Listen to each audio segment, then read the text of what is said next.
Hello మామ అందరికి. నేనైతే ఈరోజు పని అయితే సెలవు పెట్టాను మామ. నాకైతే ఈరోజు చిన్న ఇంపార్టెంట్ పని అయితే తగిలిందనమాట. చెప్పే కన్నా చూపిస్తేనే బాగుంటది. నా వర్కౌట్ అయితే అయిపోయింది మామ. నా పని గురించి అయితే నేను స్టార్ట్ అయిపోయాను ఇక్కడ నుంచి. ఈ పని ఏమో తెలియదు కానీ ఈ గాల్లో ఫీలింగ్ అయితే మామూలుగా లేదు మామ. నేను చూపిస్తుంది అయితే మజిత్ అనమాట. పీస్ఫుల్ గా ఉంది కదా మామ ప్లేస్ అది. మన పల్లవెలుగు బస్సు అయితే దూసుకుంటూ వచ్చేస్తున్నాడు. ఈ బ్రిడ్జ్ చూస్తేనే తెలిసిపోద్ది ఇది ఎక్కడ ఉందో. మనమైతే ఫైనల్ గా గోదావరి బ్రిడ్జ్ అయితే ఎక్కేసాం మామ. వరల్డ్ లోనే లాంగెస్ట్ బ్రిడ్జెస్ లో ఇది కూడా ఒకటి అంటారు. ఈ బ్రిడ్జ్ మీద నుంచి వెళ్ళేటప్పుడు వచ్చే గాలి మీకు ఎక్కడ దొరకదు. నేను పని మీద బయటకు వచ్చానని చెప్పాను కదా. నేను పాస్వర్డ్ అయితే అప్లై చేసుకున్నాను. వెరిఫికేషన్ కోసం రాజమండ్రి అయితే రమ్మన్నారు నన్ను.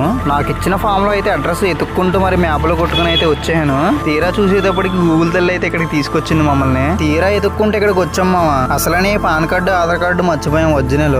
మనోడు ఏమన్నాడంటే ఓ పని చేయండి ఎలాగొచ్చారు అలా వెళ్ళిపోండి ఇంటికి అని చెప్పాడు. ఇంకోసారి వచ్చేటప్పుడు డేట్ మార్చుకొని అన్ని మర్చిపోకుండా తెచ్చుకోండి అన్నాడు. అనవసరంగా ఈ రోజు నాకు జీతం డబ్బులు వేస్ట్ అయిపోయినాయి, పెట్రోల్ డబ్బులు వేస్ట్ అయిపోయినాయి మామ. నాలా మీరు కూడా మర్చిపోయి వెళ్ళిపోకండి మామ. సబ్స్క్రైబ్ చేయమా మర్చిపోకే.